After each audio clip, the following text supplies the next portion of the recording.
Friends, welcome back to my channel. ఈరోజు అయితే మనం పులగంద పులుసు ఎలా తయారు చేసుకోవాలో చూసేద్దామండి. కొన్ని ప్లేసెస్లో దీన్ని కంద అని కూడా అంటారండి. తెలంగాణలో అయితే పులగంద అంటారు. సో ఇక్కడ నేను 1/2 kg పులగంద అయితే తీసుకున్నానండి. ఈ కర్రీ ఒంటికి కూడా చాలా మంచిదండి. ఒకసారి తినని వాళ్ళు ఎవరైనా ఉంటే ట్రై చేయండి.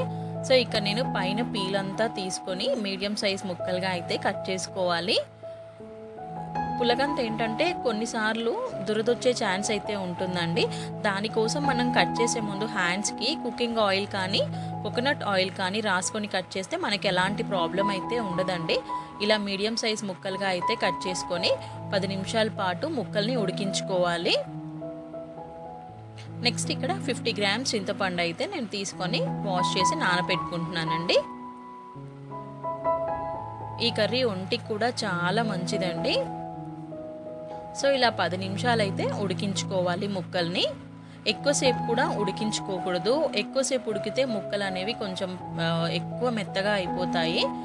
ఇక్కడ నేను దురదేమైనా ఉంటుందేమో అని కొంచెం నిమ్మరసం అయితే యాడ్ చేస్తున్నాను. సో ఇలా ఉడికించుకొని పక్కన అయితే పెట్టుకోవాలండి, వాటర్ లేకుండా.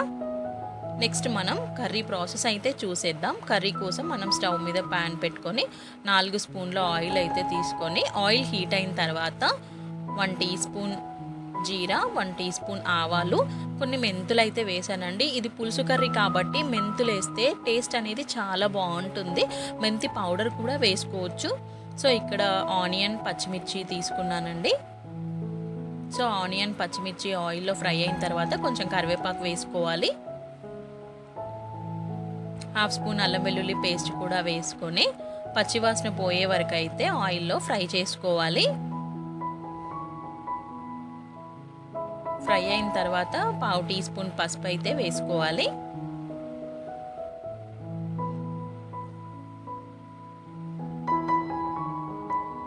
వేసుకున్నాక మనం ముందుగా ఉడికించిన ముక్కలు అయితే వేసుకోవాలి. ప్యాన్లో వేసుకొని 5 నిమిషాల పాటు ఆయిల్లో అయితే ముక్కల్ని ఫ్రై అవ్వనివ్వాలి.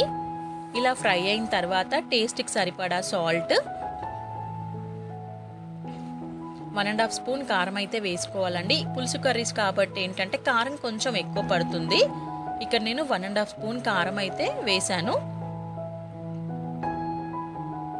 సో ఇలా ఇవన్నీ ఆయిల్లో ఒక 10 నిమిషాల పాటు ఫ్రై అయిన తర్వాత చింతపండు రసం అయితే వేసుకోవాలి. ఇలా వేసుకున్నాక ఒక 10 నిమిషాలు మీడియం ఫ్లేమ్లో మరిగించుకోవాలి.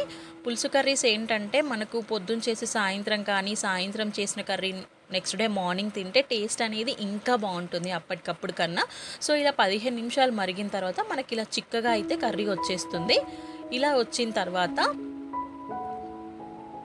మనం కొత్తిమీర అయితే వేసుకోవాలి. కొత్తిమీర వేసుకున్నాక 1 టీ స్పూన్ ధనియాల పౌడర్ కూడా వేసుకోవాలి. ఇక్కడ నేను చిటికెడు గరం మసాలా కూడా వేస్తున్నానండి టేస్ట్ కోసం. సో మనకి ఎంతో టేస్టీ పులగంద పులుసు అయితే రెడీ అయిపోయిందండి. ఈ కర్రీ అన్నంలోకి చాలా బాగుంటుందండి. సో ఒక్కసారి అయితే తినని వాళ్ళైతే ఉంటే ట్రై చేయండి, హెల్త్ కూడా చాలా మంచిదండి.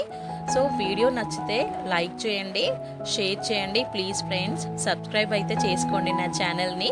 మీకోసం ఇంకా మంచి కుకింగ్ రెసిపీస్ అయితే చేస్తాను. సో చూస్తున్నారు కదా, మనకి ఎంతో టేస్టీ పులగంద పులుసు అయితే రెడీ అయిపోయిందండి. వీడియో ఎండ్ వరకు చూసినందుకు థ్యాంక్ యూ సో మచ్.